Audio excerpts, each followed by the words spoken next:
I don't know. Maybe there's a lag on y'all end. I don't know. Okay. Beautiful people.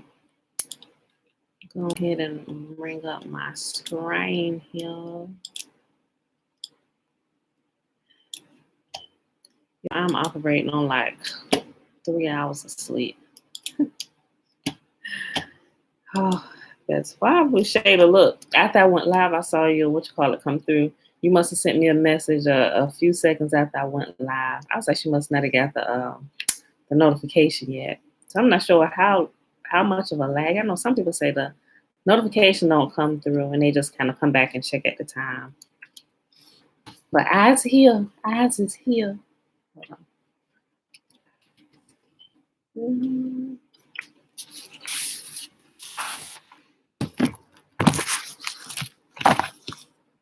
16, that's right.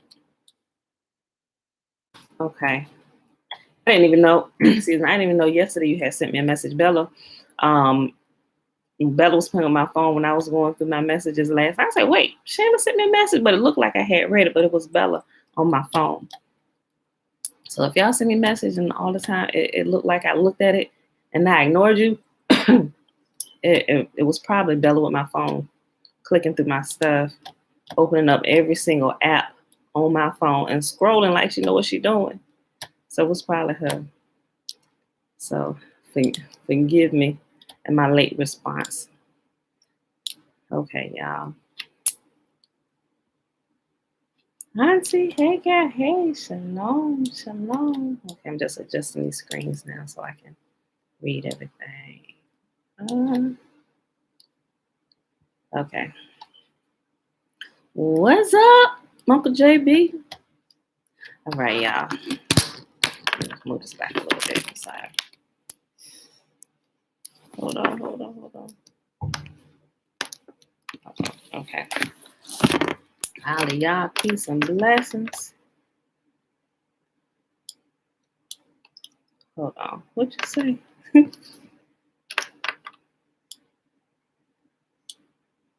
Peace and blessings, sister. My nephews and them stayed up all night watching Doctor Strange. After hearing you speaking of it now, watch things with third eye open. I'm telling you, bro, they put so much truth in the movie. That's my favorite movie. When I first saw it, it was all upstairs in the room. It was like movie night in our bedroom. We watched it. My husband had passed out. He went to sleep. He said, I ain't hanging with y'all, and I'm going to sleep. Me and the kids watched it back to back twice. And I put it on the third time. By this time, it was like 2 o'clock in the morning. I fell asleep on the third time. That's how good that movie was to me. I'm like, wait a minute. I got to go back and watch it again. I'm sure I missed something the first time around. It was so good. We put it on the third time. The kids watched it the third time. They be up all night sometimes. Yeah. But once you understand some spiritual things or some supernatural things happening in the background or whatever, you will begin to notice it and how it's more than just you that has picked up on this, and people use this stuff and they put it in movies like and most people never even pick up on it. Okay. So all right, y'all. Happy Thursday. See here talking, didn't even write my notes down. Okay. It is March the 25th.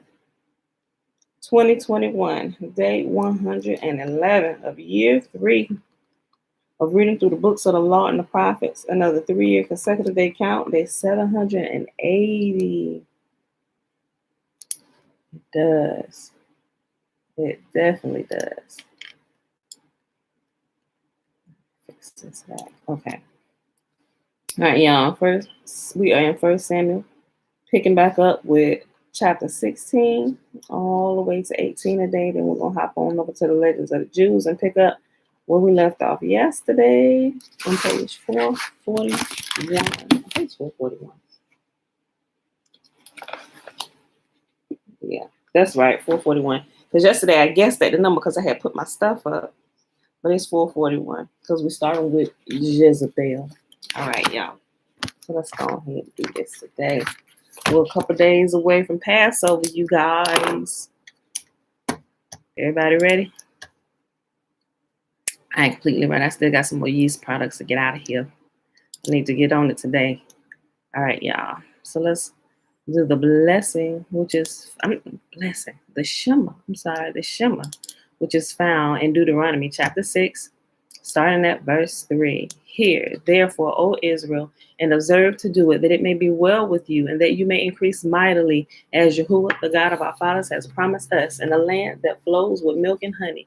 Hear, O Israel, Yahuwah, our God, He is one God, and you shall love Yahuwah your God with all your heart, with all your soul, and with all your might. And these words which I command you this day shall be in your heart. And you shall teach them diligently unto your children, and they shall talk of them when you sit in your house, and you shall and you shall teach them diligently unto your children, and shall talk of them when you sit in your house, and when you walk by the way, and when you lie down, and when you rise up. And you shall bind them for a sign upon your hand, and they shall be as frontlets between your eyes. And you shall write them upon the posts of your house and on your gates. And Yahuwah commanded us to do all these statutes, to fear Yahuwah our God for our good always, that He might preserve us alive as it is at this day. And it shall be our righteousness if we observe to do these commandments before Yahuwah our God as He has commanded us. All right, y'all. Let's go ahead. Hop on over here to 1 Samuel. All right, y'all. Samuel anoints David as king. I think my chair is over. I'm all like half in the picture. Hold on.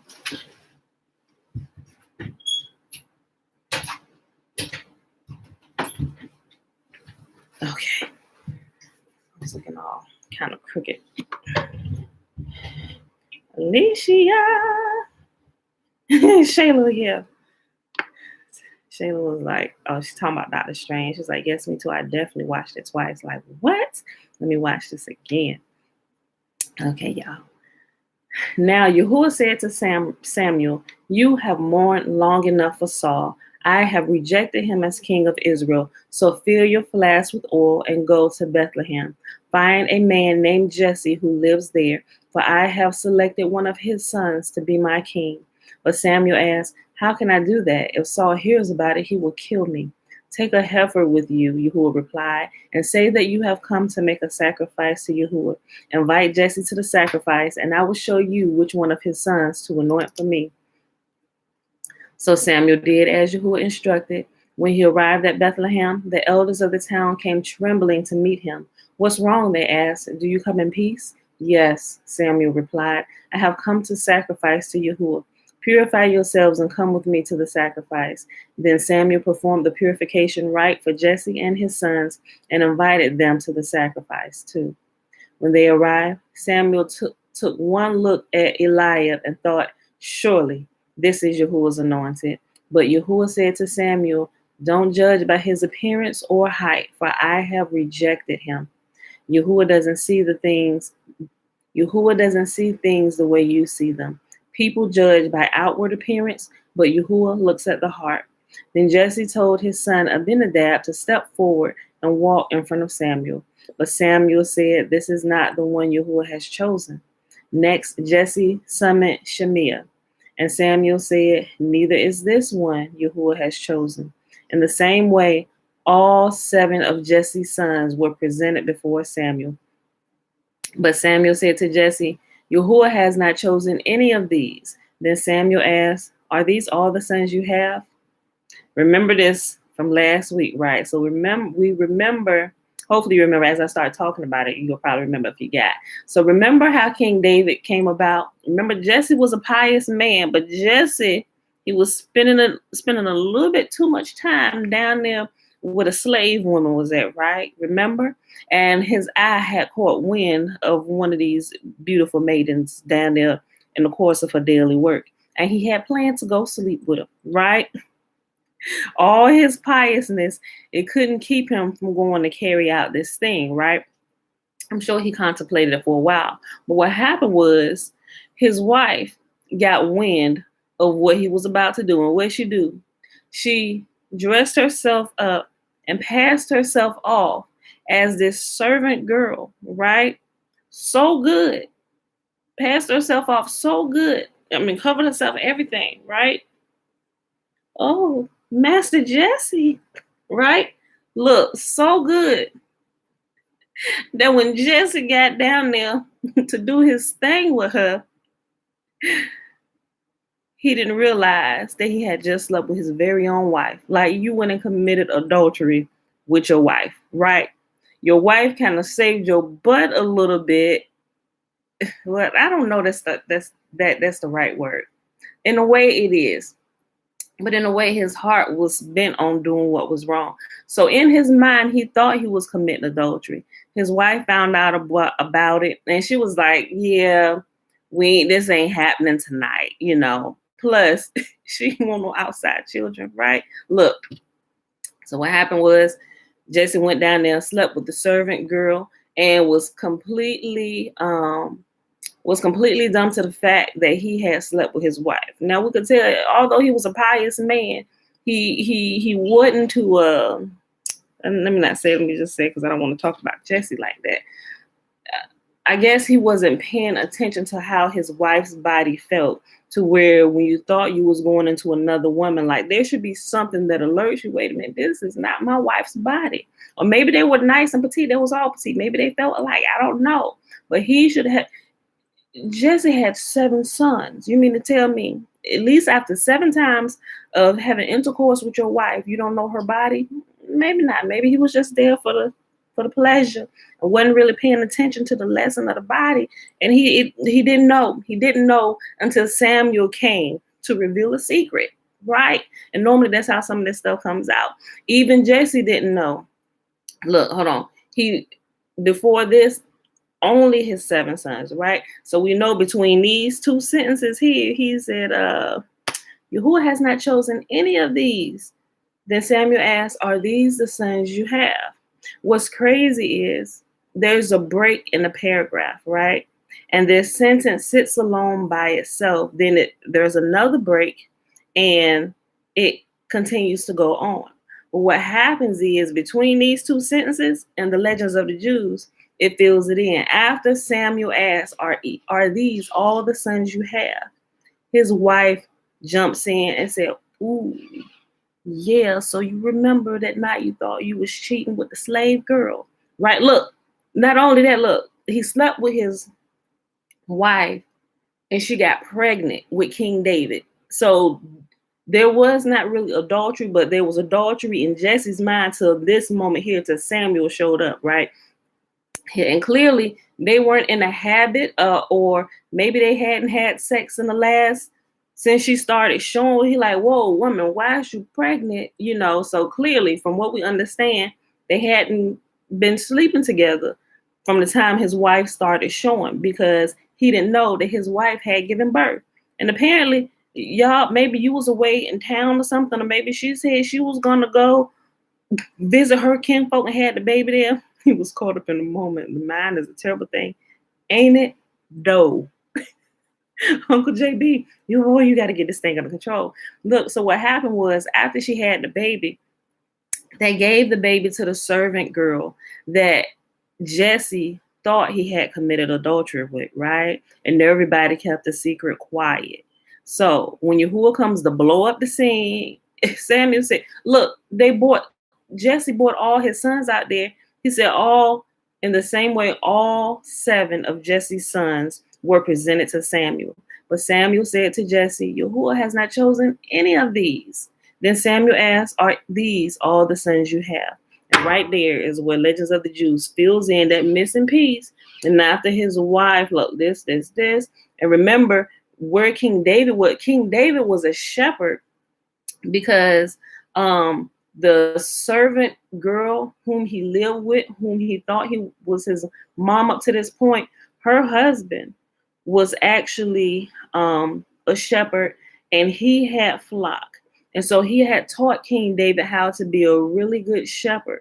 So King David learned all this in the household of the servant girl and her husband. Of course, I don't know if she was already married or somewhere down the line she had got married or what have you. Or maybe they was, whatever. Everybody was in cahoots. Everybody but Jesse and everybody else knew, right?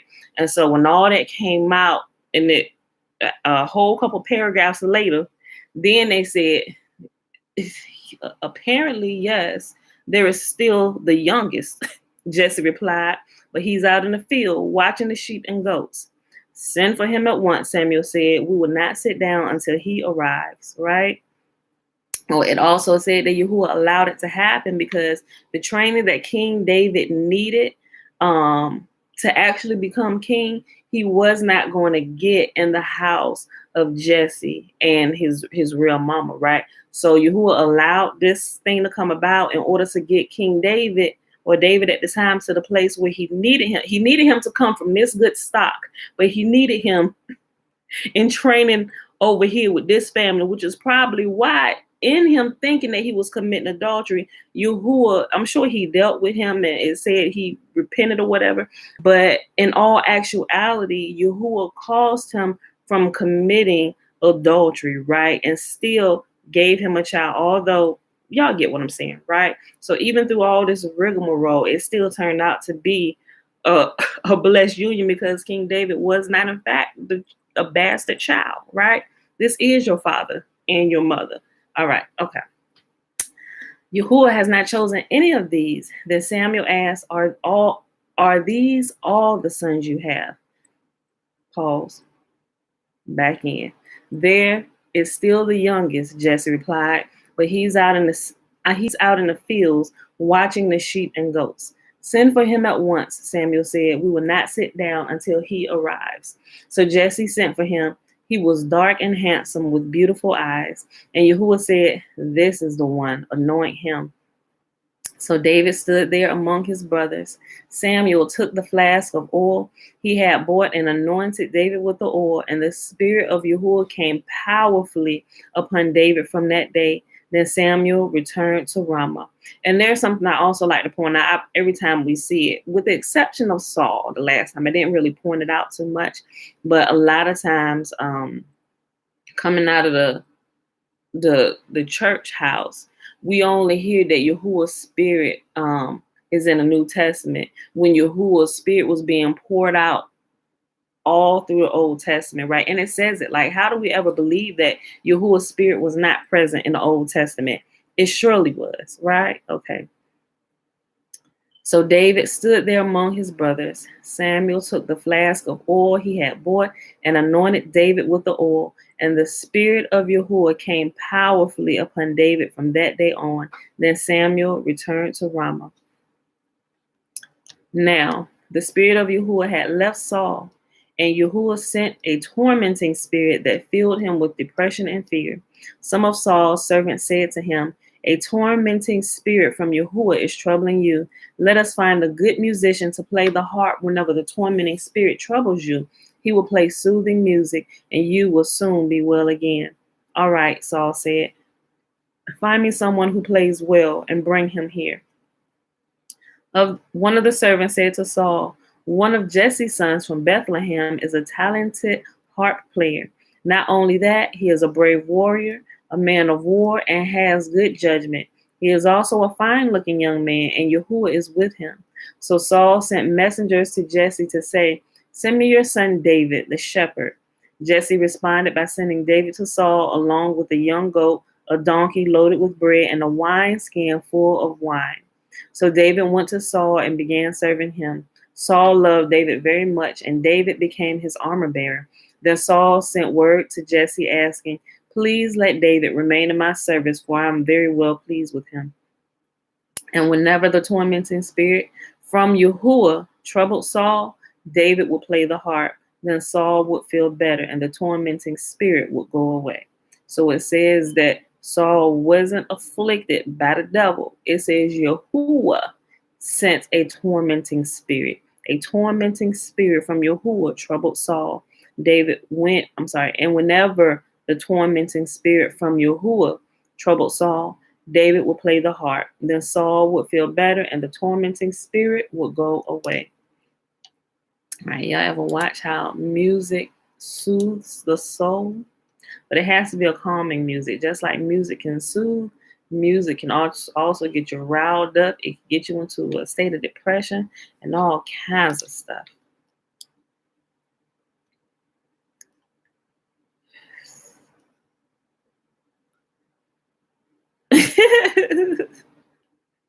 Maybe Aliyah.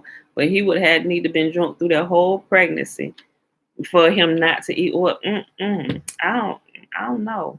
Okay, I get what you're saying. You talking about maybe he was drunk when he went down there when he thought he was sleeping with the servant girl. Shalom, Josiah. I don't know because you got. Well, I guess I don't know. I mean, it's possible. It's possible. But I figure if somebody go through this elaborate scheme, why are you gonna feel you? I mean, I guess you can throw one or two back, but to be completely intoxicated when it's something you've been thinking about, I would think you would want to be at your full capacity, senses intact, not drunk, so you can enjoy this thing you've been planning out to get all this time, right? No, maybe I don't know. Maybe he was. It said he was a pious man. Maybe he needed a. It didn't say, but maybe he needed a little more strength or courage to actually go down there and commit this act, right? Because alcohol is called liquid courage, right? You get a little bit in you, a little bit too much, and you start doing things you wouldn't normally do while you were in your right mind, right? Okay, maybe it's a possibility. It didn't say that, but it could be. I don't know. Okay. 1 Samuel chapter 17. But the thing was, whatever he thought he was doing, it was thwarted by Yahuwah and his wife. Every time I think about it, I just laugh. Okay. The Philistines now mustered their army for battle, encamped between Sokoth and Judah and Azekah at Ephes Dammim. Saul conquered by gathering his Israelite troops near the valley of Elah. So the Philistines and Israelites faced each other on opposite hills with the valley between them. Then Goliath, a Philistine champion from Gath, came out of the Philistine ranks to face the forces of Israel. He was over 9 feet tall. He wore a bronze helmet, and his bronze coat of mail weighed 125 pounds. He also wore bronze leg armor, and he carried a bronze javelin on his shoulder.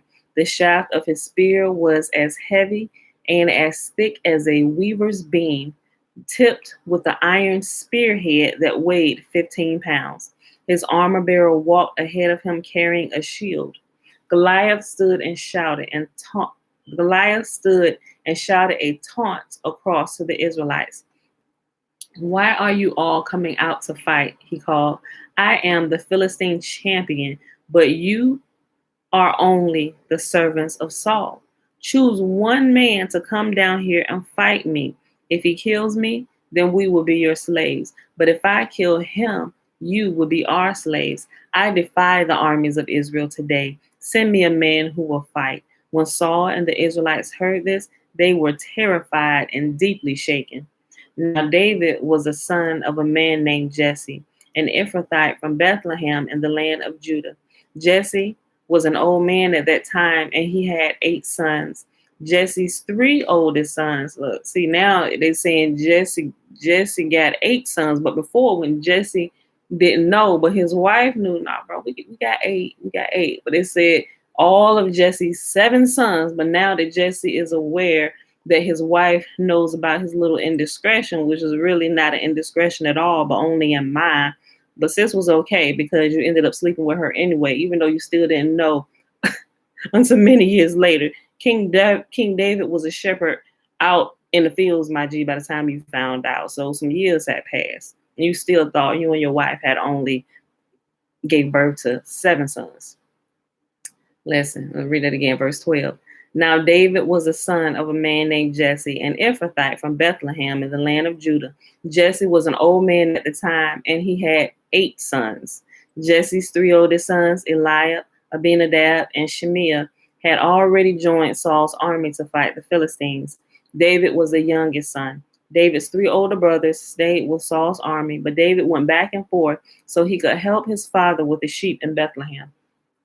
For 40 days, every morning and evening, the Philistine champion strutted in front of the Israelite army. One day, Jesse said to David, "Take this basket of roasted grain and 10 loaves of bread and carry them quickly to your brothers, and give these 10 cuts of cheese to their captain. See how your brothers are getting along, and bring back a report on how they are doing." David's brothers were with Saul and the Israelite army at the valley of Elah, fighting against the Philistines. So David left the sheep with another shepherd and set out early the next morning with the gifts, as Jesse had directed him. He arrived at the camp just as the Israelite army was leaving for the battlefield with shouts and battle cries. Soon the Israelite and Philistine forces stood facing each other, army against army. David left his things with the keeper of supplies and hurried out to the ranks to greet his brothers. As he was talking with them, Goliath, the Philistine champion from Gath, came out from the Philistine ranks. Then David heard him shout his usual taunt to the army of Israel. As soon as the Israelite army saw him, they began to run away in fright. Have you seen the giant? The men asked. He comes out each day to defy Israel. The king has offered a huge reward to anyone who kills him. He will give that man one of his daughters for a wife, and the man's entire family will be exempted from paying taxes. David asked the soldier standing nearby, what will a man get for killing this Philistine and ending his defiance of Israel? Who is this pagan Philistine anyway, that he is allowed to defy the armies of the living God? And these men gave David the same reply. They said, yes, that is the reward for killing him. But when David's oldest brother, Eliab, heard David talking to the men, he was angry. What are you doing around here anyway? He demanded. What about those few sheep you're supposed to be taking care of? I know about your pride and deceit. You just want to see the battle. What have I done now? David replied. I was only asking a question. He walked over to some of the others and asked them the same thing and received the same answer. Then David's question was reported to King Saul, and the king sent for him. Don't worry about this Philistine, David told Saul. I'll go fight him. Don't be ridiculous, Saul replied. There is no way you can fight this Philistine and possibly win. You're only a boy, and he's been a man of war since his youth. But David persisted. I have been taking care of my father's sheep and goats, he said. When a lion or a bear comes to steal a lamb from the flock, I go after it with a club and rescue the lamb from its mouth. If the animal turns on me, I catch it by the jaw and club it to death. I have done this both to lions and bears, and I'll do the same thing to this pagan Philistine too, for he has defied the armies of the living God. Yahuwah, who rescued me from the claws of the lion and the bear, will rescue me from this Philistine. Saul finally consented. All right, go ahead, he said, and may Yahuwah be with you. Then Saul gave David his own armor, a bronze helmet and a coat of mail. David put it on, strapped a sword over it, and took a step or two to see what it was like, for he had never worn such things before. I can't go in these, he protested to Saul. I'm not used to them. So David took them off again. He picked up 5 smooth stones from a stream and put them in his shepherd bag. Then, armed with only his shepherd's staff and sling, he started across the valley to fight the Philistine. Goliath walked out toward David with his shield bearer ahead of him, sneering in contempt at this ruddy-faced boy. Am I a dog, he roared at David, that you come out to fight me with a stick? And he cursed David by the name of his gods. Come over here, and I'll give your flesh to the birds and wild animals, Goliath yelled. David replied to the Philistine, you come to me with sword, spear, and javelin, but I come to you in the name of Yahuwah, the Lord of heaven's armies, and the God of the armies of Israel, whom you have defied. Today, Yahuwah will conquer you, and I will kill you and cut off your head. And then I will give the dead bodies of your men to the birds and wild animals, and the whole world will know that there is a God in Israel. And everyone assembled here will know that Yahuwah rescues his people, but not with sword and spear. This is Yahuwah's battle, and he will give you to us. Goliath moved closer to attack. David quickly ran out to meet him, reached into his shepherd bag, taking out a stone.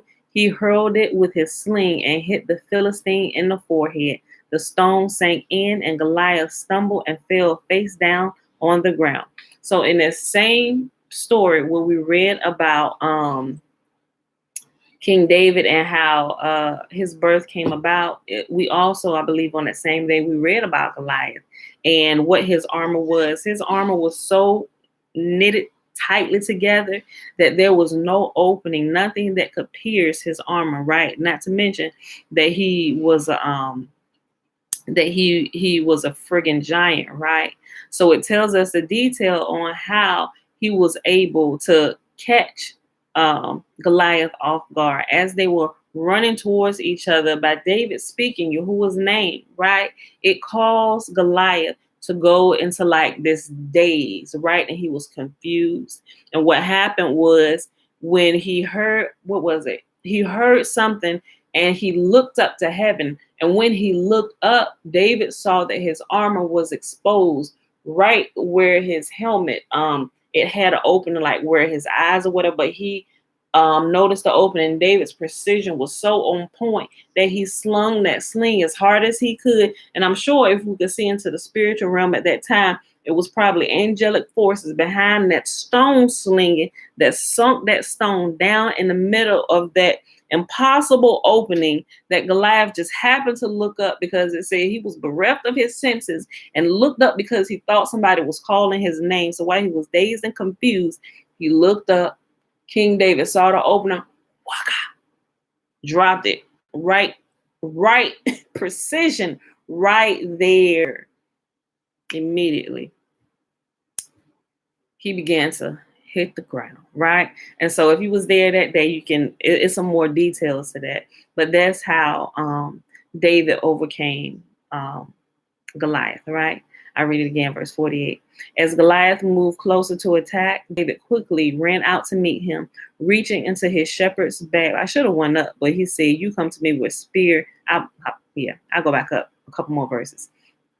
David replied to the Philistine, "You come to me with sword and spear and javelin, but I come to you in the name of Yahuwah, the Lord of heaven's armies, the God of the armies of Israel, whom you have defied. Today Yahuwah will conquer you, and I will kill you and cut off your head. And then I will give the dead bodies of your men to the birds and wild animals, and the whole world will know that there is a God in Israel. And everyone assembled here will know that Yahuwah rescues his people, but not with sword and spear. This is Yahuwah's battle, and he will give you to us." As Goliath moved closer to attack, David quickly ran out to meet him. Reaching into his shepherd's bag and taking out a stone, he hurled it with his sling and hit the Philistine in the forehead. The stone sank in, and Goliath stumbled and fell face down on the ground. So David triumphed over the Philistine with only a sling and a stone, for he had no sword. Then David ran over and pulled Goliath's sword from its sheath, and David used it to kill him and cut off his head. When the Philistines saw that their champion was dead, they turned and ran. Then the men of Israel and Judah gave a great shout of triumph and rushed after the Philistines, chasing them as far as Gath and the gates of Ekron. The bodies of the dead and wounded Philistines were strewn all along the road from Sharim as far as Gath and Ekron. Then the Israelite army returned and plundered the deserted Philistine camp. David took the Philistines' head to Jerusalem, but he stored the man's armor in his own tent. As Saul watched David go out to fight the Philistine, he asked Abner, the commander of his army, "Abner, whose son is this young man?" "I really don't know," Abner declared. "Well, find out who he is," the king told him. As soon as David returned from killing Goliath, Abner brought him to Saul with the Philistine's head still in his hand. "Tell me about your father, young man," Saul said. And David replied, "His name is Jesse, and we live in Bethlehem." All right, y'all, last chapter for today before we hop over to the legends of the Jews. 1 Samuel chapter 18. After David had finished talking with Saul, he met Jonathan, the king's son. There was an immediate bond between them, for Jonathan loved David. From that day on, Saul kept David with him and would not let him return home. And Jonathan made a solemn pact with David because he loved him as he loved himself. Jonathan sealed the pact by taking off his robe and giving it to David, together with his tunic, sword, bow, and belt. Whatever Saul asked David to do, David did it successfully. So Saul made him a commander over the men of war, an appointment that was welcomed by the people and Saul's officers alike. When the victorious Israelite army was returning home after David had killed the Philistine, women from all the towns of Israel came out to meet King Saul. They sang and danced for joy with tambourines and cymbals. This was their song. Saul has killed his thousands, and David his 10,000s. This made Saul very angry. What is this? He said. They credit David with 10,000s and me only with thousands. Next, they'll be making him their king. So from that time on, Saul kept a jealous eye on David. The very next day, a tormenting spirit from Yahuwah overwhelmed Saul. A tormenting spirit from Yahuwah overwhelmed Saul, and he began to rave in his house like a madman. David was playing a harp as he did each day, but Saul had a spear in his hand, and he suddenly hurled it at David, intending to pin him to the wall. But David escaped him twice. Saul was then afraid of David, for Yahuwah was with David and had turned away from Saul.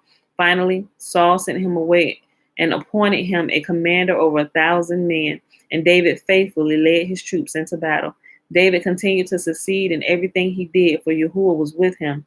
When Saul recognized this, he became even more afraid of him. But all Israel and Judah loved David because he was so successful at leading his troops into battle. One day, Saul said to David, I am ready to give you my older daughter, Merab, as your wife.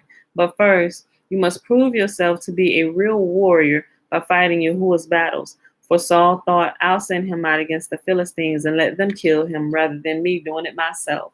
Who am I, and what is my family in Israel that I should be the king's son-in-law? David exclaimed. My father's family is nothing. So when the time came for Saul to give his daughter Merab in marriage to David, he gave her instead to Adriel, a man from Mahola. In the meantime, Saul's daughter Michal had fallen in love with David, and Saul was delighted when he heard about it. Here was another chance to see him killed by the Philistines, Saul said to himself. But to David he said, today you have a second chance to become my son-in-law. Then Saul told his men to say to David, the king really likes you, and so do we. Why don't you accept the king's offer and become his son-in-law? When Saul's men said these things to David, he replied, how can a poor man from a humble family afford the price for a daughter of a king? When Saul's men reported this back to the king, he told them, tell David that all I want for the bride price is 100 Philistine foreskins. Vengeance on all my enemies is all I really want. But Saul had in mind that David was to be killed in the fight. David was delighted to accept the offer.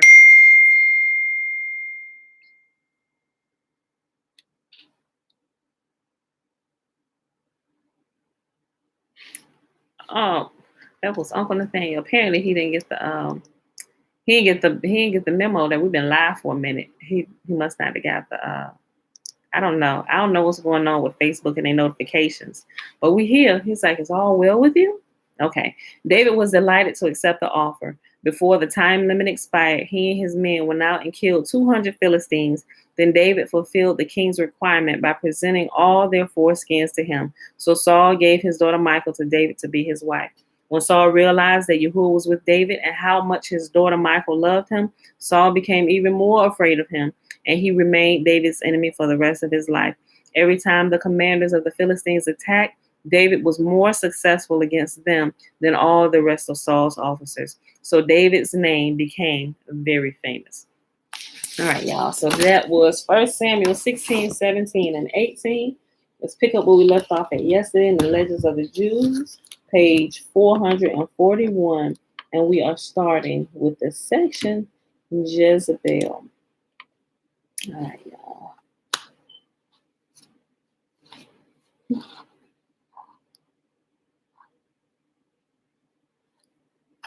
All right, y'all. Jezebel. Okay. All right. Wicked as Ahab was, his wife Jezebel was incomparably worse. Indeed, remember we read about Ahab yesterday. So remember, he did all kind of crazy stuff, but it said he did what had one good trait about him, that he studied the Torah, right? Although he didn't really obey it too much, he studied it. Look. Wicked as Ahab was, his wife Jezebel was incomparably worse. Indeed, she is in great part the cause of his suffering, and Ahab realized it. So remember, man, I told y'all got to be careful who you decide to wife, You decide to make wifey, either she gonna make your life wonderful or she gonna make your life a living hell. And you gonna pay for it, you gonna know it too, right? Mm. Okay, let me just go back, start over.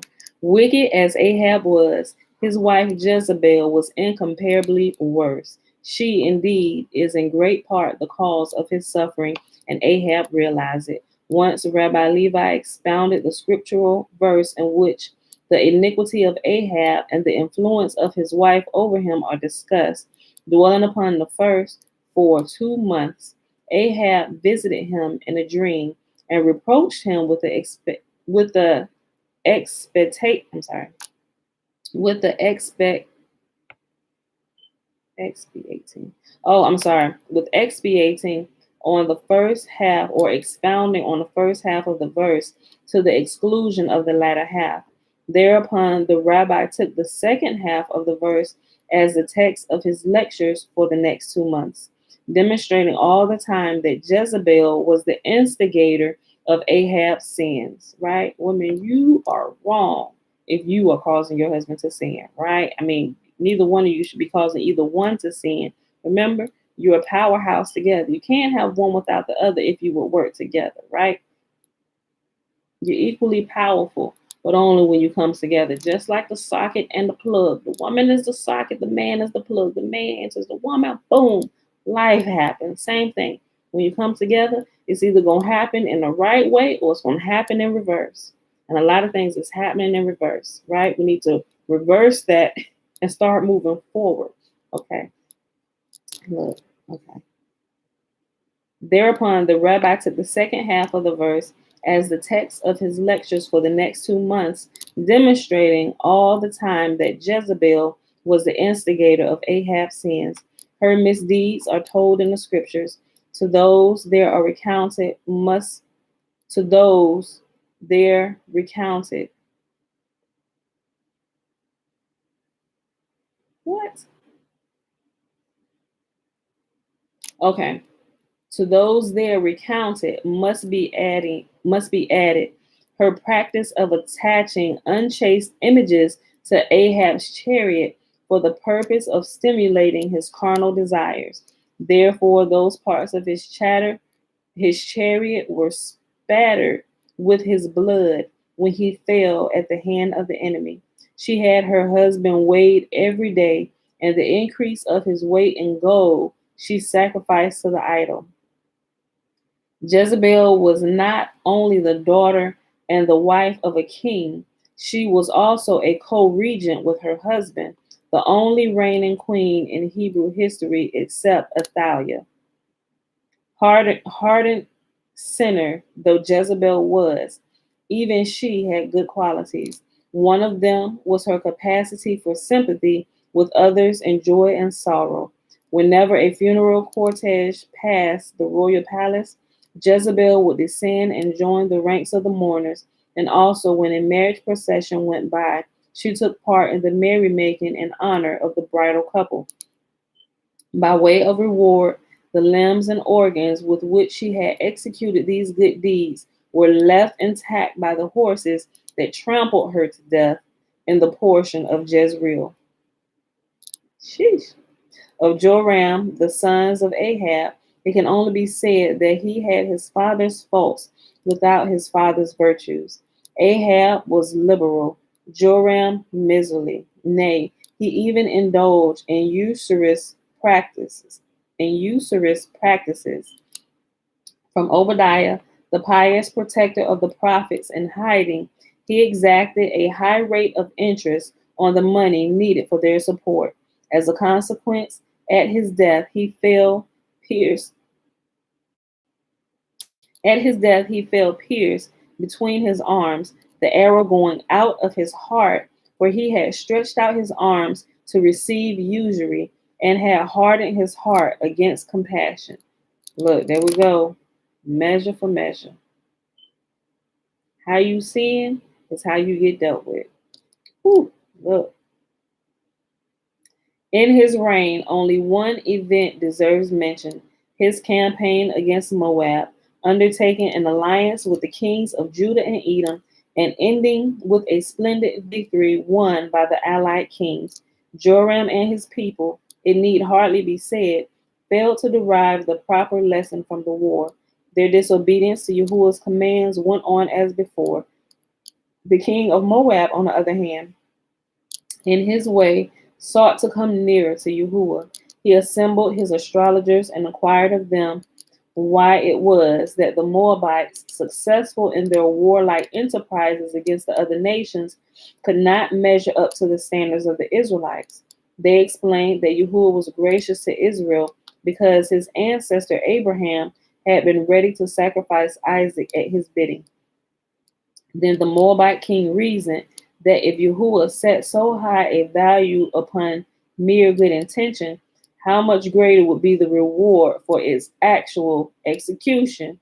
And he who ordinarily was a sun worshiper proceeded to sacrifice his son, the successor to the throne, to the God of Israel. Yahuwah said, the heathen do not know me, and their wrongdoing arises from ignorance. But you Israelites know me, and yet you acted rebelliously towards me. As a result of the 7 years famine, conditions in Samaria were frightful during the great part of Joram's reign. In the first year, everything stored in the houses was eaten up. In the second, the people supported themselves with what they could scrape together in the fields. The flesh of clean animals sufficed for the 3rd year. In the 4th, the sufferers resorted to the unclean animals. In the 5th, reptiles and insects. And in the 6th, the monstrous things. Hold on. And in the 6th, the monstrous thing happened that women crazed by hunger consumed their own children as food. But the acme of distress was reached in the 7th year when men sought to gnaw the flesh from their own bones. To these occurrences, the prophecies of Joel apply, for he lived in the awful days of the famine of Joram's reign. Luckily, Yahuwah revealed to Joel at the same time how Israel would be rescued from the famine. The winter following the 7 years of dearth brought no relief, for the rain held back until the 1st month of Nisan. When it began to fall, the prophet said to the people, go forth and sow seed. But they remonstrated with him, shall one who have saved a measure of wheat or 2 measures of barley not use his store for food and live, rather than for seed and die? But the prophet urged them, nay, go forth and sow seed. And the miracle happened. In the ant hills and the mouse holes, they found enough grain for seed, and they cast it upon the ground on the 2nd, the 3rd, and the 4th day of Nisan. On the 5th day of the month, rain fell again. 11 days later, the grain was ripe, and the offering of the omer could be bought at the appointed time on the 16th of the month. Of this, the psalmist was thinking when he said, they that sow in tears shall reap in joy. Chapter 7. Elijah. We made it. Listen.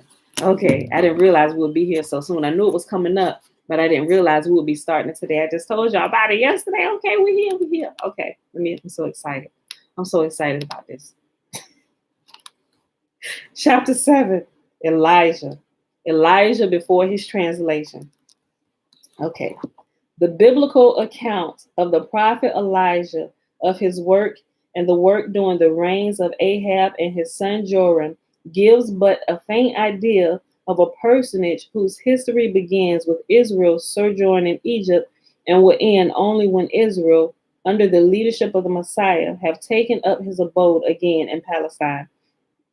The scripture tells us only the name of Elijah's home, but it must be added that he was a priest identical with Phinehas, the priest zealous for the honor of Yahuwah, who distinguished himself on the journey through the desert and played a prominent role again in the times of the judges.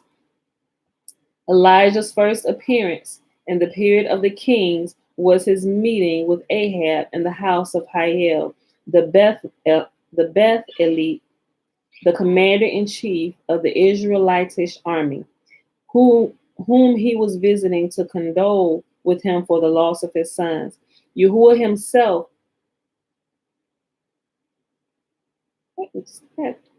Yahuwah himself had charged the prophet to offer sympathy to Hiel, whose position demanded that honor be paid him.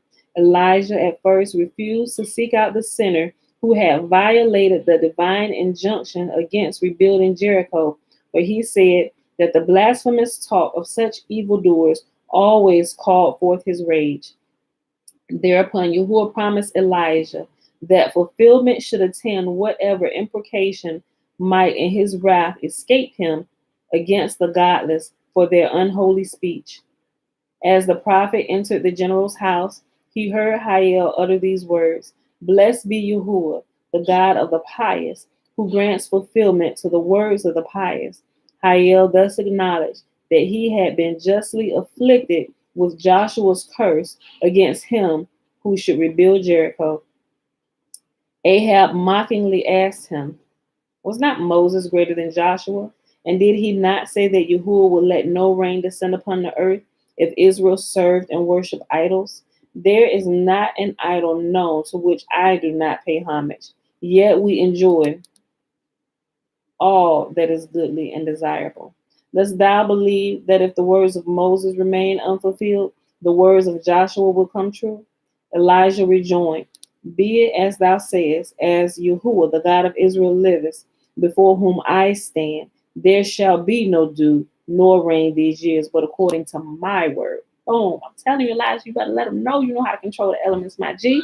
He said at my word, because he had already got the inside scoop from Yah, right?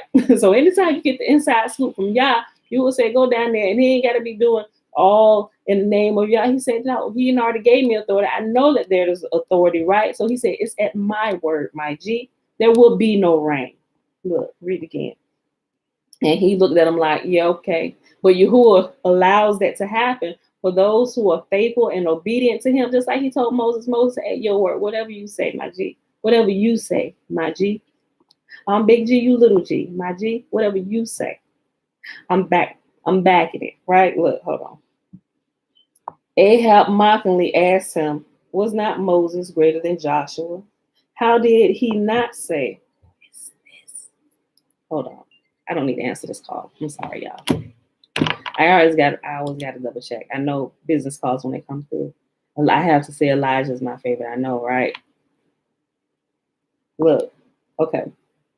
I would like to say that our oldest son I named Elijah because of the prophet Elijah, but that is not why, right? When I was younger, this was before we had even moved from Virginia, moved to Illinois. I think I was like 11 or 12. When did we move?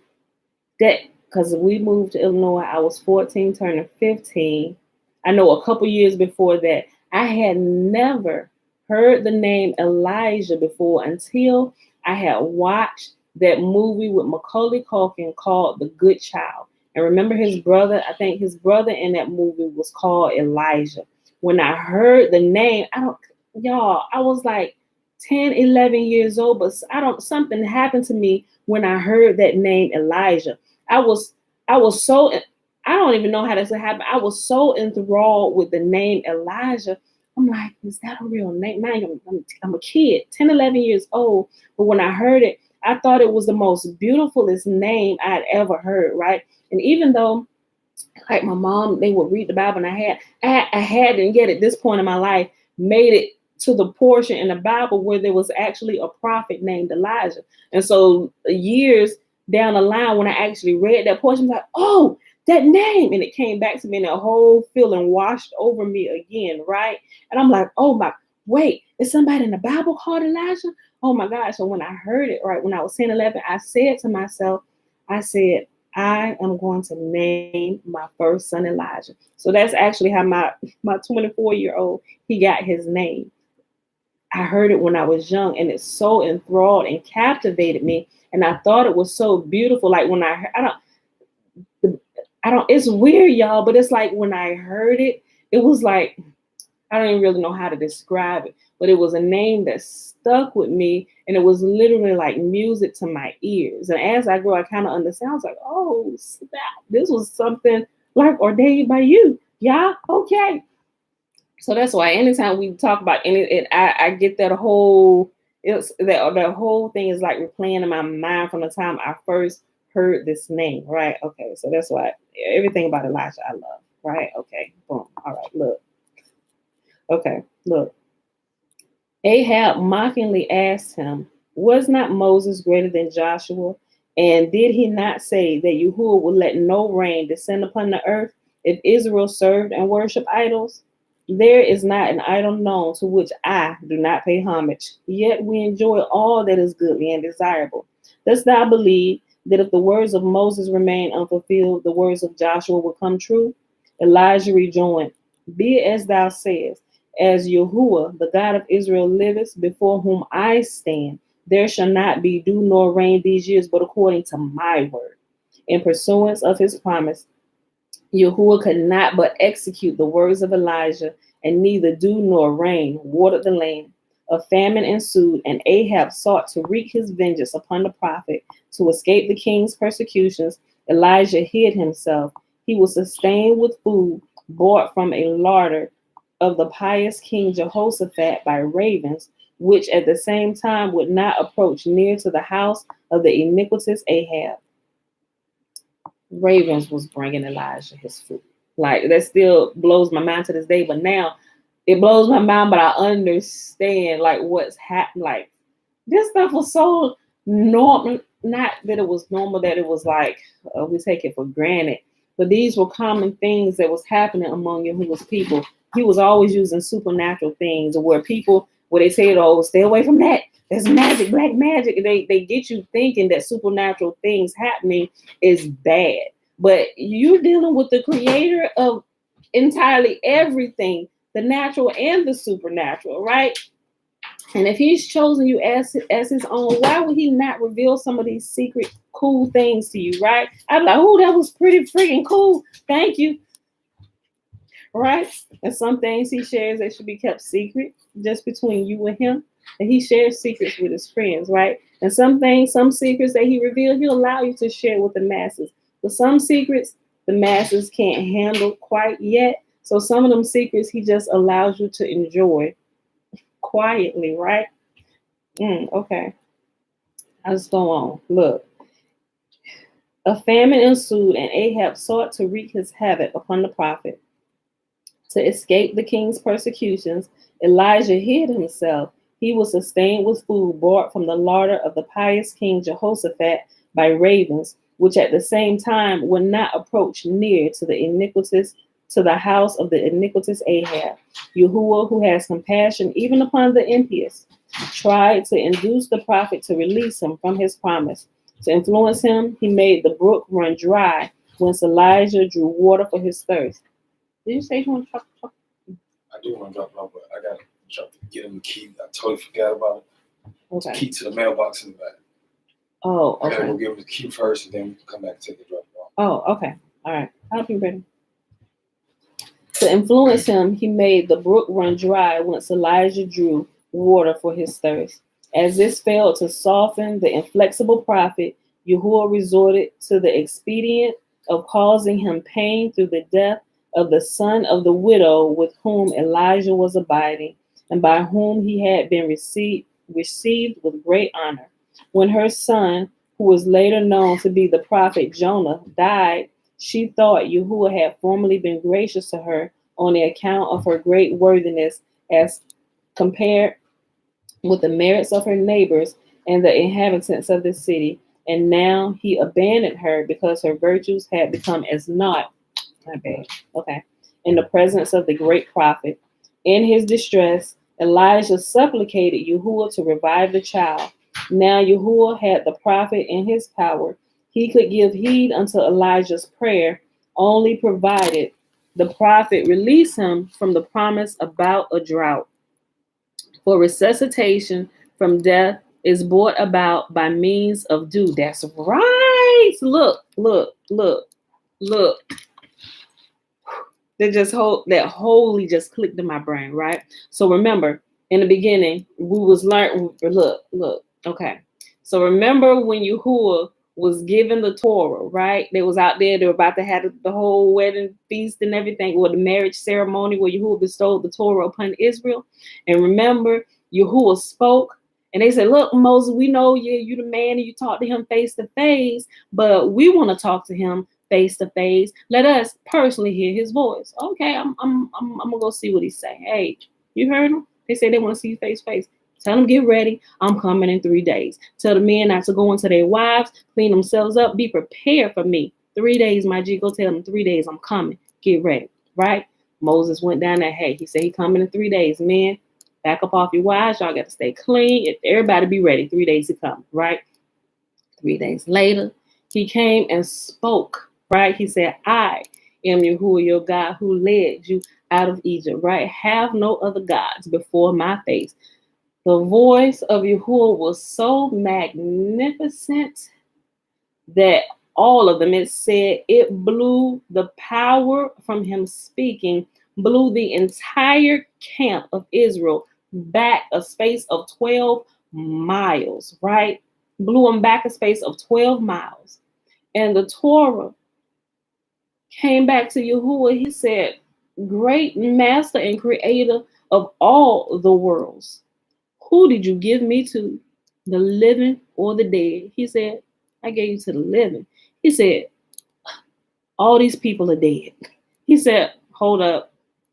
I'm going to drop some of this resurrection dew on them. Remember, the dew is what is going to revive the dead. Right? He said, we'll drop a little bit of this dew on them. Give them a foretaste of what's coming in the future world when it's time to call up everybody, right? The day of judgment, the day of resurrection, that dew from heaven. We're going to get them a little foretaste of what's going to happen. So that's what happened. The dew from heaven, Yahuwah sprinkling on them. You get a little bit of dew. You get dew. You get dew, and you get dew too. Like, right? And resurrected everybody. Everybody died, and he just resurrected them. Get up. Let's go. Right? Look. Okay. Let me go back one sentence. Let me go back 2. Okay, let me go back 3. Elijah was abiding and by, hold on. Oh, I skipped it. Okay. Let me just go back here. Yahuwah, who has compassion even upon the impious, tried to induce the prophet to release him from his promise. To influence him, he made the brook run dry, whence Elijah drew water for his thirst. As this failed to soften the inflexible prophet, Yahuwah resorted to the expedient of causing him pain through the death of the son of the widow with whom Elijah was abiding. So remember the widow's son that he stretched out. Lord, let this boy's breath return unto him. Did you bless them just to curse them? And she said, my Lord, didn't I tell you why would you pray this? And then my son is taken from me, right? Well, Yahuwah's working behind the scenes of all of this, right? This was Yahuwah's acting indirectly behind the scene. Okay. As this failed to, I should have went back up with what Jehoshaphat said. Okay, but it said okay, let me go back. I just got to go back. I got to go back just so you hear it all again. Okay. Ahab mockingly asked him, was not Moses greater than Joshua? And did he not say that Yahuwah would let no rain descend upon the earth if Israel served and worshiped idols? There is not an idol known which I do not pay homage, yet we enjoy all that is goodly and desirable. Dost thou believe that if the words of Moses remained unfulfilled, the words of Joshua will come true? Elijah rejoined, be it as thou sayest, as Yahuwah, the God of Israel, liveth, before whom I stand, there shall not be dew nor rain these years, but according to my word. In pursuance of his promise, Yahuwah could not but execute the words of Elijah, and neither dew nor rain watered the land. As famine ensued, and Ahab sought to wreak his vengeance upon the prophet, to escape the king's persecutions, Elijah hid himself. He was sustained with food brought from the larder of the pious King Jehoshaphat by ravens, which at the same time would not approach near to the house of the iniquitous Ahab. Yahuwah, who has compassion even upon the impious, tried to induce the prophet to release him from his promise. So he was like, Elijah, go ahead and let me break my promise. He said, because I'm good to all, right? I'm just surprised that he let him go through this whole thing, right? And he it's like he's asking Elijah, can I break my promise that I made about this famine? Look, like he didn't have to ask him. Like you're the God of all the created worlds, right? Look, Yahuwah, who has compassion upon even the impious, tried to induce the prophet to release him from his promise. To influence him, he made the brook run dry, whence Elijah drew water for his thirst. As this failed to soften the inflexible prophet, Yahuwah resorted to the expedient of causing him pain through the death of the son of the widow with whom he was abiding, and by whom he had been received with great honor. When her son, who was later known to be as the prophet Jonah, died, remember, the boy that died, Elijah laid himself over the boy 3 times, let this boy's breath come back into his body, let his life come back. That was Jonah. Yep, okay. When her son, who was later to be known as the prophet Jonah, died, she thought Yahuwah had formerly been gracious to her on the account of her great worthiness as compared with the merits of her neighbors and the inhabitants of the city, and now he had abandoned her because her virtues had become as naught in the presence of the great prophet. In his distress, Elijah supplicated Yahuwah to revive the child. Now Yahuwah had the prophet in his power. He could give heed unto Elijah's prayer only provided the prophet release him from the promise about the drought. For resuscitation from death is brought about by the means of dew. And that's how I started talking about Yahuwah dropping the dew on it, right? Because resurrection only happens with the dew from heaven. While people out here, and I tried to revive the dead. I did. But I was so ignorant of spiritual things. I think Yahuwah saw my good heart. But it didn't happen. He stayed there. Matter of fact, at that time when I was doing it, I think if he had got up out of that coffin, everybody in the church probably would have ran out of there. Like, we really didn't want what we prayed for, right? Because I hadn't known all of these things back then, and I watched a lot of Pet Cemetery and stuff because, you know, when they dead, they don't come back themselves, but they come back to life, right? That's not them. So all that stuff still had to kind of be washed out of my brain. Like, we're praying for the dead to revive, but let them get up out that coffin for real. Everybody's hightailing it out that people probably had heart attacks and die. So it's like, you know, we're going to let them stay dead to give y'all a little bit more common sense, a little bit more sense where y'all kill yourself from the fear. Right. Okay, look. He could give heed only unto Elijah's prayer, only provided the prophet released him from the promise about a drought. For resuscitation from death is brought about by means of dew, and this remedy was precluded so long as Elijah kept Yahuwah to his word, withholding dew and rain from the earth. Elijah saw there was nothing but for it. Elijah saw there was nothing for it but to yield. However, he first betook himself to Ahab with the purpose of overcoming the obduracy of the people upon whom the famine had made no impression. Manifest wonders displayed before their eyes were to teach them wisdom. The combat between Yahuwah and Baal took place on Carmel, the mount that had esteemed itself the proper place for the greatest event in the Israelitish history. The revelation of the laws was compensated by the many miracles now performed upon it for its disappointment at Sinai's having been preferred to it. The first wonder occurred in connection with the choice of the bullocks. According to Elijah's arrangement with Ahab, one was to be sacrificed to Yahuwah and then one to Baal. A pair of twins raised together were brought before the contestants, and it was decided by lot which belonged to Yahuwah and which to Baal. Elijah had no difficulty in his offering. He quickly led it to his altar, but all the priests of Baal, 850 in number, could not make their victim stir a foot. When Elijah, they say 850, they only give us half of them prophets and actual canonized. I guess they wanted to make it sound more, let's just cut half of these down because one man, we need to make it at least a little bit more believable, right? Look. But all the priests of Baal, 850 in number, could not make their victims stir a foot. When Elijah began to speak persuasively to the bullock of Baal, urging it to follow the idolatrous priest, it opened its mouth and said, "We two, yonder bullock and myself, came forth from the same womb. We took our food from the same manger, and now he has been destined for Yahuwah as an instrument for the glorification of the divine name." for the glorification of the divine name. Oh, y'all. I got some more stuff. This is why I only got 3 hours of sleep last night. I'm like, could it be this easy? Could it be this easy that thou hast given me another key on how to pronounce the ineffable name? That's why I got. Look, let me tell you. I'm trying to say, Father, give me the strength to read. You know how you fall asleep reading something on your phone, and you doze off, and you wake up by the phone smacking you in the lips or in the forehead or in the nose, or you're hearing it hit the floor. That happened about 10 times to me last night. I was trying to stay woke, take it off. I said, okay, Pam, just stop it. Go to sleep. Go to sleep. It's gonna be here in the morning. Oh my God. Oh, y'all. Let me give it. Listen, we'll talk about this, but I got to test some stuff. Y'all know I gotta test some stuff first. I'll make sure. Hold on. Wait a minute. Father. Wait a minute. Hold up. Look. Okay. All right. I'd be so excited, y'all. Look.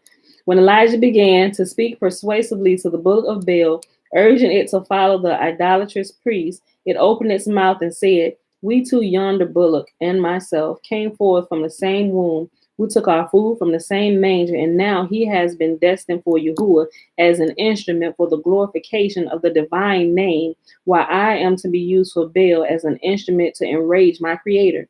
Elijah urged, do thou but follow the priests of Baal, that they may have no excuse, and then thou wilt have a share in that glorification of Yahuwah, for which my bullock will be used. The bullock, so dost thou advise, but I swear I will not move from the spot unless thou with thine own hands will deliver me up. Elijah thereupon led the bullock to the priest of Baal.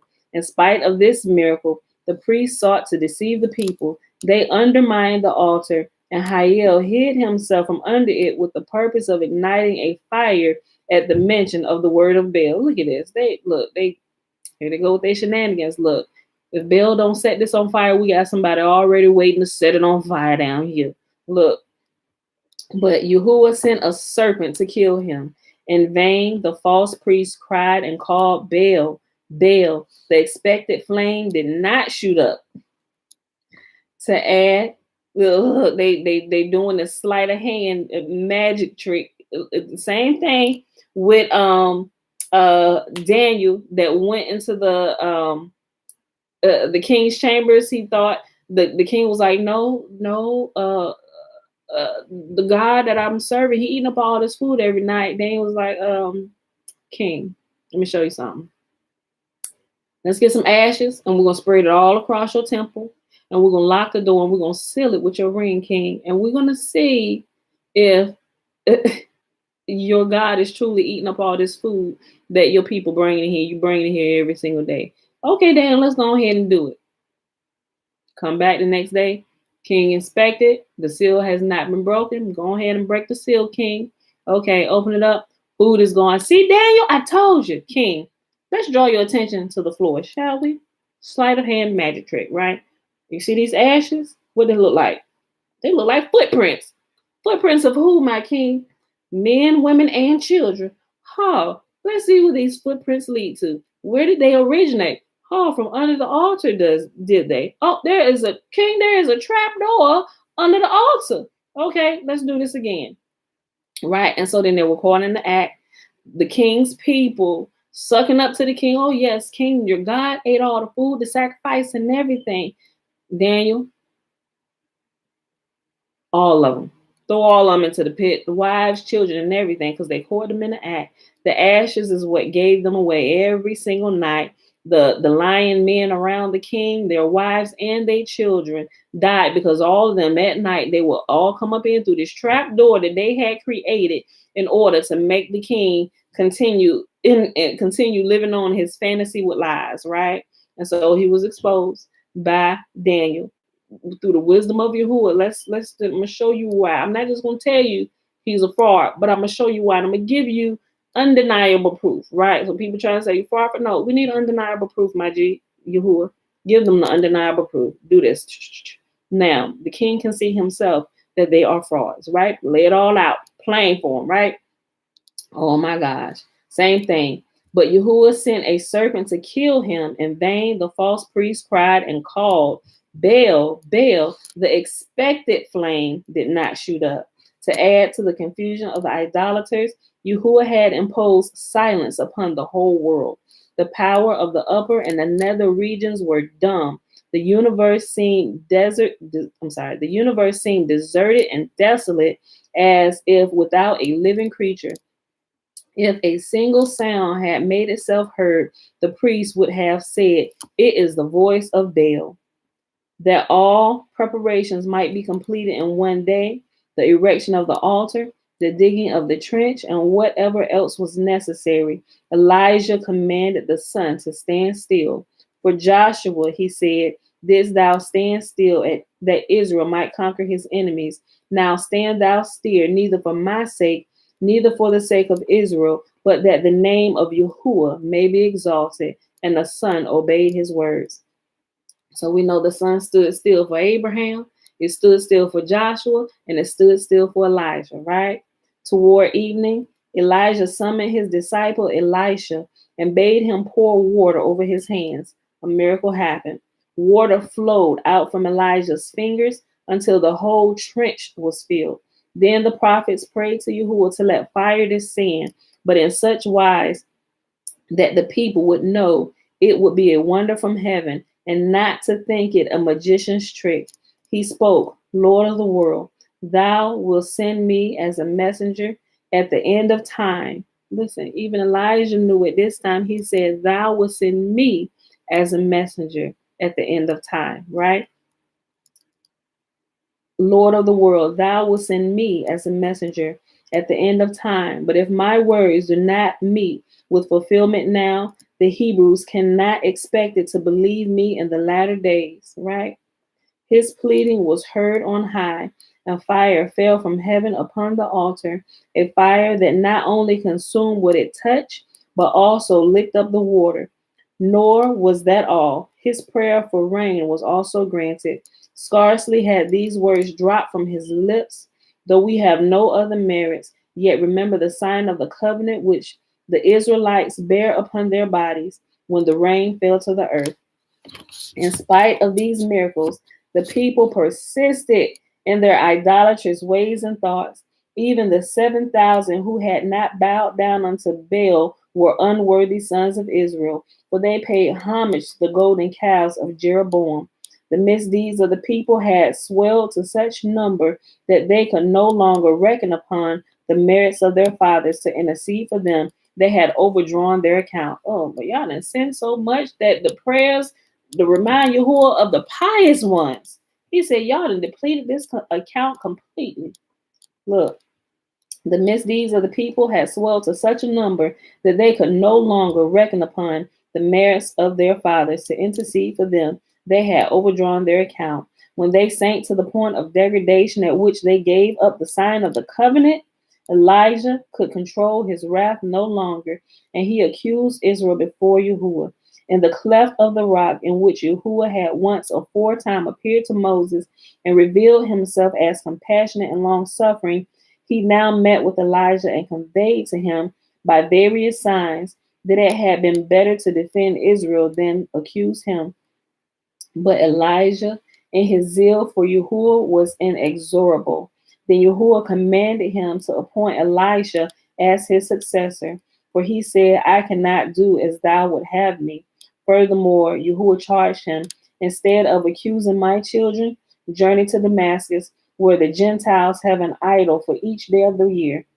Though Israel hath thrown down my altars and slain my prophets, what concern is it of thine?"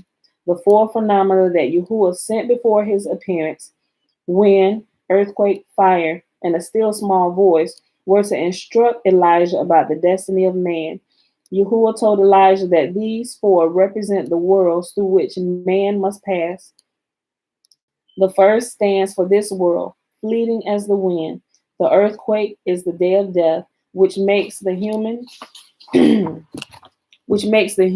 body to tremble and quake.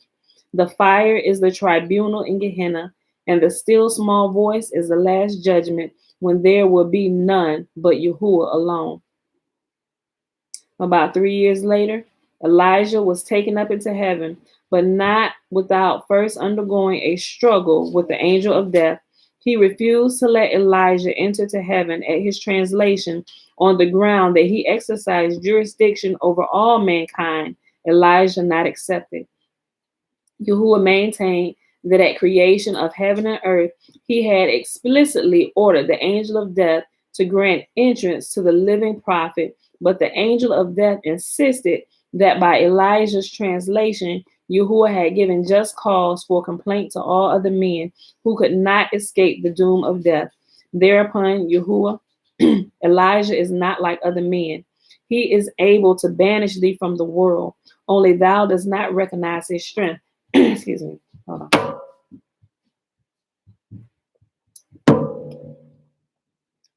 Okay. Thereupon, Yahuwah, Elijah is not like other men. He is able to banish thee from the world, only thou dost not recognize his strength. With the consent of Yahuwah, a combat took place between Elijah and the angel of death. And we know the angel of death, the Samael, right? He always got to come run up against you. Came against Abraham. He couldn't take his soul because his soul was so heavy with righteousness, right? Oh, I can't lift him. Look. With the consent of Yahuwah, a combat took place between Elijah and the angel of death. The prophet was victorious, and if Yahuwah had not restrained him, he would have annihilated his opponent. Holding his defeated enemy under his feet, Elijah ascended heavenward. In heaven, he goes on living for all time. There he sits, records the deeds of men and the chronicles of the world. He has another office besides. He is a psychopomp whose duty is to stand at the crossways in paradise and guide the pious to their appointed places, who brings the souls of sinners up from Gehenna and who brings the souls of sinners up from Gehenna at the approach of the Sabbath and leads them back again to their merited punishment when the day of rest is about to depart, and who conducts these same souls after they have atoned for their sins to the place of everlasting bliss. Elijah's miraculous deeds will be better understood if we remember that he had been an angel from the very first, even before the end of his earthly career. When Yahuwah was about to create man, Elijah said to him, Master of the world, if it be pleasing in thine eyes, I will descend to earth and make myself serviceable to the sons of men. Then Yahuwah changed his angel name, and later, under Ahab, he permitted him to abide among men on earth, that he might convert the world to the belief that Yahuwah is God. Oh my gosh, right? Everybody following another person, they need to be following what Elijah did, the God of Elijah.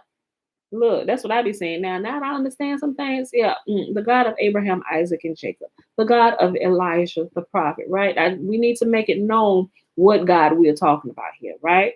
That's the one I'm going with every single time, right? Look, he permitted him to abide among. There's a couple movies now. You know, I can throw out some movies, right? But even this principle right here is seen in quite a few movies. Then Yahuwah changed his. Let me go back. Look, let me just go back here. Elijah's miraculous deeds would be better understood if we remember that he had been an angel from the very first, even before the end of his earthly career. When Yahuwah was about to create man, Elijah said to him, Master of the world, if it be pleasing in thine eyes, I will descend to the earth and make myself serviceable to the sons of men. So remember, man was the last creation. We had the heavenly host. So everything was created before him. So apparently it was Elijah that was created when the heavenly hosts were created, right? And he said, Master, let me go down there. And let me be serviceable to men. Let me help them out, and teach them about you, right? Look. When Yahuwah was about to create man, Elijah said to him, Master of the world, if it be pleasing in thine eyes, I will descend to earth and make myself serviceable to the sons of men. Then Yahuwah changed his angel name, and later, under Ahab, he permitted him to abide among men on the earth, that he might convert the world to the belief that Yahuwah is one God. His mission fulfilled, Yahuwah took him again into heaven and said to him, Be thou the guardian spirit of my children forever, and spread the belief in me abroad in the whole world. The spirit of Elijah, right? Be thou the guardian spirit of my children forever, and spread the belief in me abroad in the whole world. His name is Sandalphon. I'm sorry. His angel, I just realized this, my G. Hold on. Look, okay. His angel name is Sandalphon, one of the greatest and mightiest of the fiery angel hosts. As such, it is his duty to wreathe garlands for you who are out of the prayers sent aloft by Israel. Besides, he must offer up sacrifices in the invisible sanctuary, for the temple was destroyed only apparently. In reality, it went on existing, hidden from the sight of ordinary mortals. All right, y'all. So we're gonna pause right here and we're gonna talk about his translation tomorrow. Yeah. Oh yeah. Okay. Yo. So these next few pages, like the next couple days, look. Oh yes, this is so good. Oh yeah, the rest of this chapter is not all these pages. This is all about Elijah, everything about Elijah, right? Look, and then after this, we're going to chapter 8, and it's talking about Elisha. All right, y'all, it's so good, it's so good, it's so good. So tomorrow we're gonna talk about after his translation, y'all. We stopped on page 444. All right, y'all. So that was Legends of the Jews, page 441 to page 444, and we read 1 Samuel 16, 17, and 18, y'all. It is Thursday, March the 25th, 2021, day 111 of year 3 of reading through the books of the law and the prophets, and of the 3-year consecutive day count, day 780. That's without the Sabbath days and the feast day, Sabbath days added in. And remember, we're coming up on Passover this weekend. Passover is Saturday. Feast of Unleavened Bread begins the very next day, the 15th day of the month, which will be a full moon outside, y'all. Yes, that's how we can verify first day, which is also a Sabbath day and a true Sabbath day, because this moon cycle being the first month of the year, the Sabbaths line up on Sunday for this moon cycle, and lo and behold, the first day of the Feast of Unleavened Bread, which is a Sabbath indeed, falls on the Sabbath for this moon cycle. Y'all don't get no better than that. But I tell you, every time I think about it, it just blow my mind how it all lines up perfectly. And some people living out this month like it's the 13th month. You ain't never say nothing about no 13th month. Not in my studies as of this point, because if there was a 13th month, this would be off. But it's perfect right now. And Enoch, the book of Enoch, tells us about what would be happening and taking place in the first month, right? And it labels the earthworms coming. You can see these things happen. The earthworms coming up out of the ground. The trees are blooming. This tree just bloomed here a couple days ago. That's a telltale sign for me, because it's bare one day and the next is like, did that bloom overnight? Like literally every year. Even my husband said, the tree bloomed again. It was just empty yesterday. I don't know how it happens, but it's like, because it's all white and big and beautiful sitting right here on the corner. It's just, oh my gosh. So we're in the springtime. They're going on like it's another month, a third. I ain't going to get into that. They're misguided. That's all I'm going to say about that. All right, y'all. Let me go ahead and do this blessing real quick. I think we already lost a couple people because they had to go to work, which is okay, because if you want a man's dime, give the man his time until Yahuwah can free you and you can be the man, right? Or the woman, right? Whatever. But don't be stealing time, folks. All right. The blessing is found in Numbers chapter 6, verses 22 through 27. And Yahuwah spake unto Moses, saying, speak unto Aaron and unto his sons, saying, on this wise ye shall bless the children of Israel, saying unto them, may Yahuwah bless us and keep us. May Yahuwah make his face to shine upon us and be gracious unto us. May Yahuwah lift up his countenance upon us and give us peace. And they shall put my name upon the children of Israel, and I will bless them. And remember, people, the first 21 verses of Numbers chapter 3 is the Nazarite vow. Man or woman can take it. All right, y'all. So I just want to do that just in case, some of y'all had to get out of here and go to work. Right? Okay. All right. So I'm gonna check through here, y'all. I surely enjoyed the reading today, like I always do. I really always do. All right.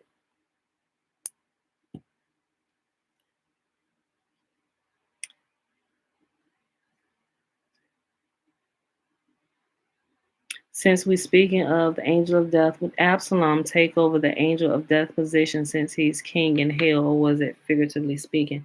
No, he's not taking over the like the angel of death like is not residing in hell, believe it or not. Although he can freely enter in, but he's like he's a lot of time in heaven, right? I mean, he goes between the two, but Absalom is just like you have commanders and stuff. They have different ranks. If you're familiar with military rankings and stuff, he doesn't stay like at one place. Like he's not like sitting down there like Satan, right? He does this, from my understanding. But Absalom just has a rank, like one of the officers down there, right? And according to what we read in the legends of the Jews, it should be the legends of the Hebrews, the legends of Yahuwah's people. He's just kind of like one of the gatekeepers down there who doesn't actually, because he's the son of King David, that's what saved his hide, right? He's down there in that heat and stuff, but he is not actually tortured. But he is being punished for a time for what he did while he was in the flesh, right? So, but yeah, no, he's definitely not taking over the angel of death position. And the angel of death, Samael ain't trying to give up his position. Remember, Yahuwah said, "Look, if you don't go give me the soul of Moses, you're gonna lose your position. And I'm gonna put somebody else over your lot." And so he went back fighting with everything he has. I can't do it. I can't touch the soul of Moses. He's too heavy, right? Look, so no, I don't think it was figuratively speaking. Now, today, I don't think it was figuratively speaking, but he's definitely not taking over the position of the angel of death. He has his own position. The angel of death has its own position. All right. Titus. I know. Love the word. Okay, y'all. So that's it. I gotta get going. Got a few things to do today. Yeah,